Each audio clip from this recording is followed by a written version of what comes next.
Hey traders, Raghi here. I know a lot of us are asking the same question.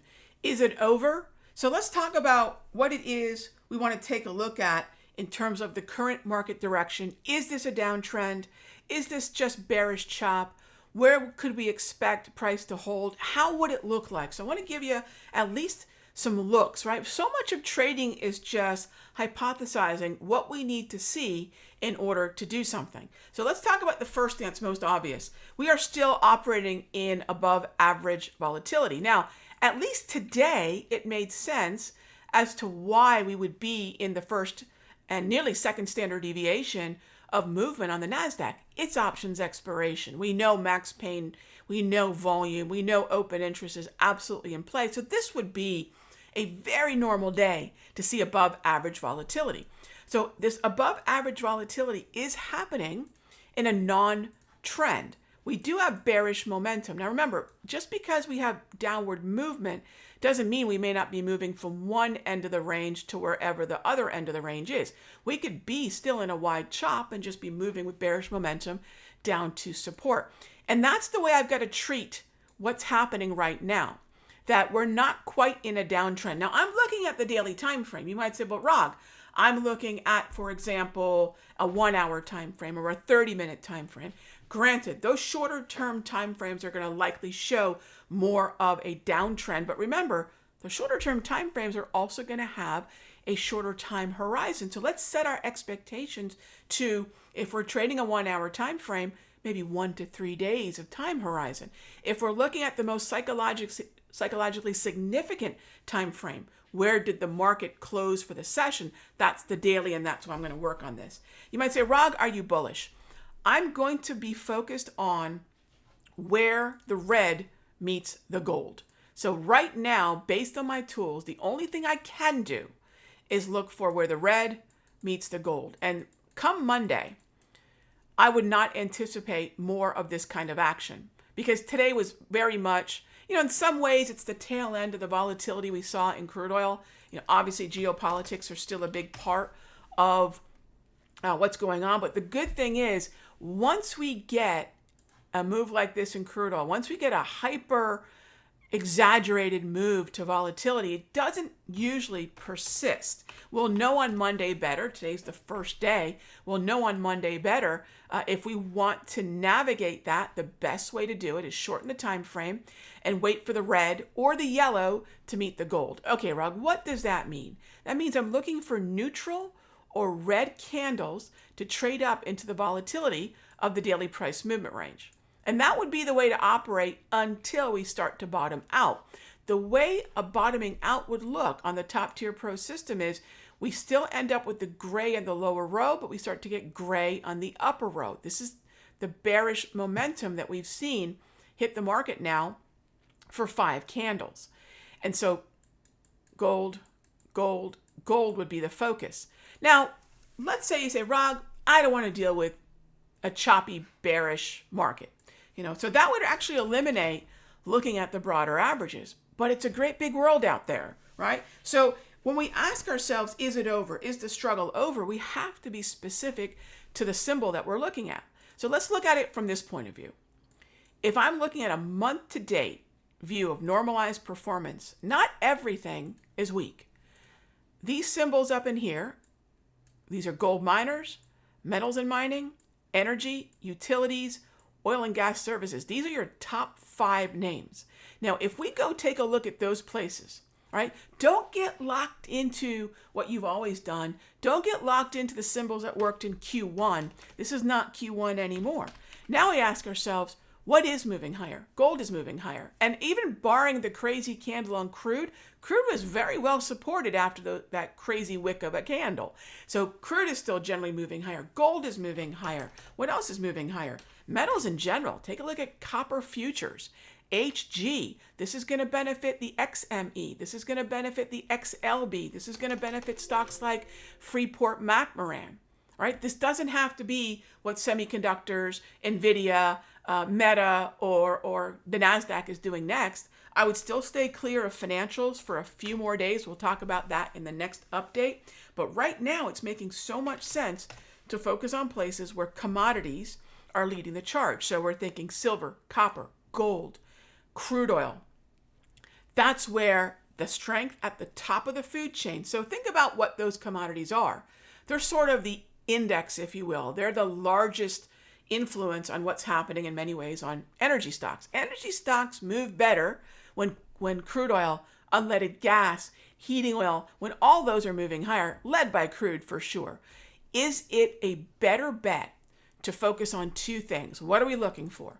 Sure, we're moving from an up to choppy trend, but I'm going to respect the trend that was. I have all green top tier candles. There's not even a neutral candle here. There's no reason to be looking at a bearish setup unless, again, you want to shorten the time frame and play a shorter time horizon on a 1 hour, heck, even as a day trade.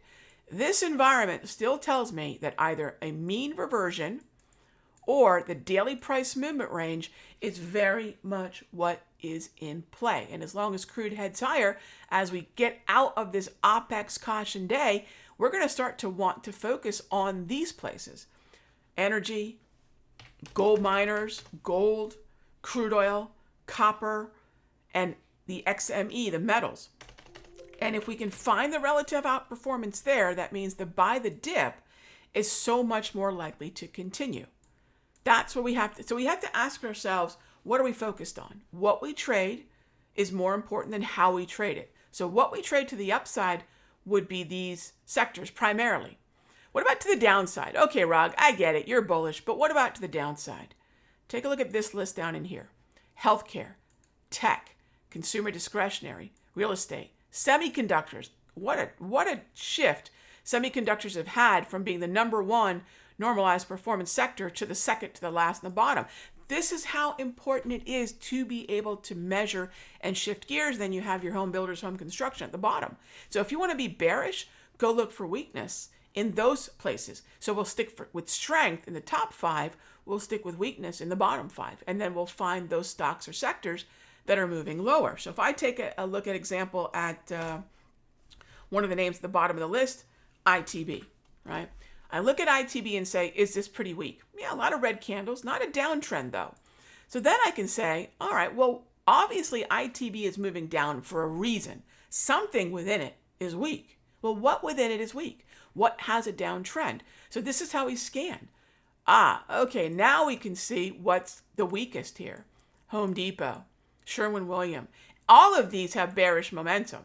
Some have both the bearish momentum and the bearish trend. If we can focus on those names for shorts, that's the best weakness within ITB. All right, let's look at it another way from a strength perspective. Let's look at GDX.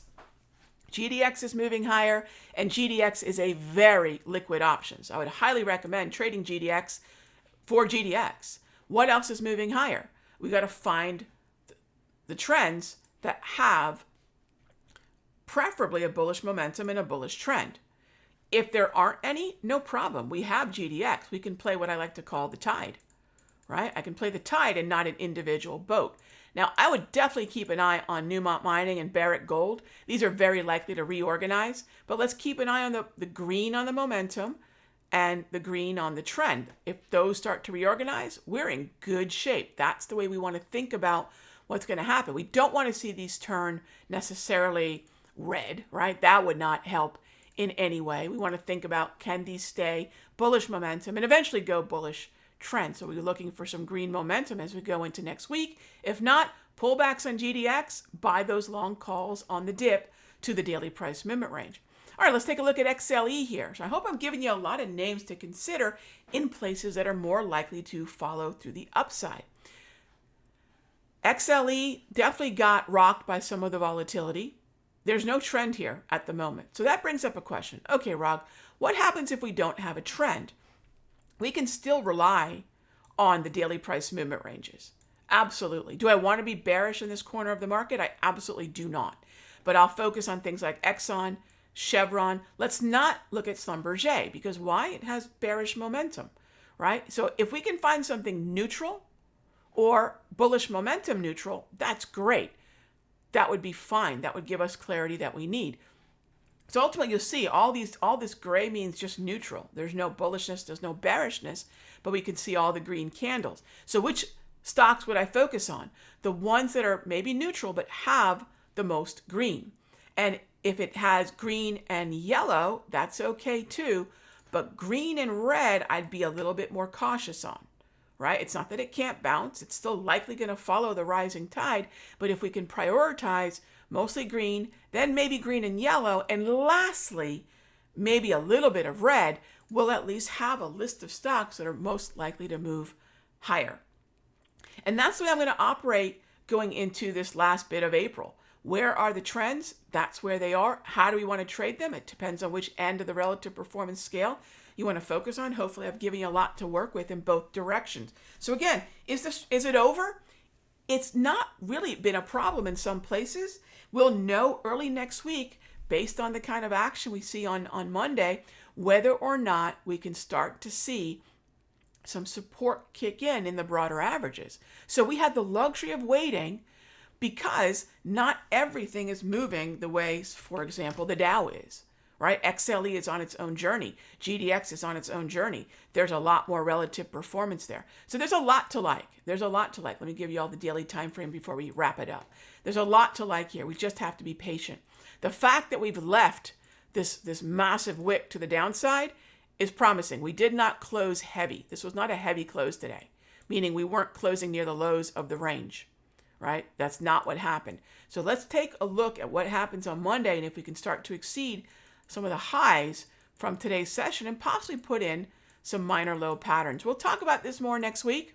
In the meanwhile, this is what I've got my eye on. Sorry about the length for the video. I really wanted to make sure we cover, is the struggle over? What is it going to look like? And where are we not struggling at all? Right? Where is there good clarity?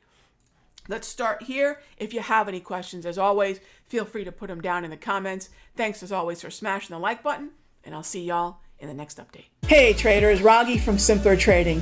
Thank you so much for watching this video. Be sure to leave a like and a comment below.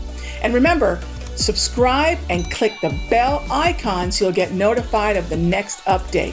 And when you're ready to join me for live trading, be sure to head on over to simplertrading.com. I'll see you in the next update.